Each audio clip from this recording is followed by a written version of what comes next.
Organizimi edhe i një procesi të ri zgjedhor brenda një periudhe të shkurtër, sigurisht se përbën sfidë për Komisionin Qendror të Zgjedhjeve dhe stafin e tij, veçanërisht për faktin se aktualisht jemi në fazën përmbyllëse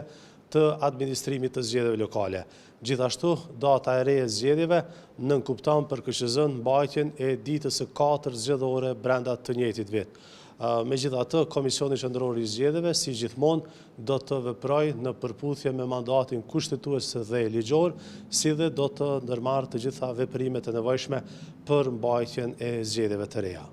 Më qenë se këto janë zgjedhje të parakohshme dhe KQZ ka në dispozicion 37 ditë për organizimin e tyre, një nga vendimet e para të KQZ-s për këtë proces zgjedhor është edhe ndryshimi i afateve kohore apo përshtatja e tyre sipas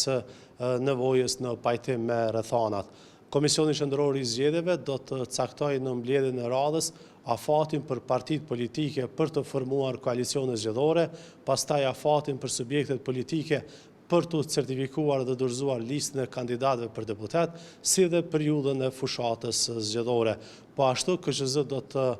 vendos edhe për periudhën e regjistrimit të votuesve jashtë Kosovës, votimin përmes postës dhe në përfaqësi diplomatike, si dhe afatet për akreditimin e vëzhguesve.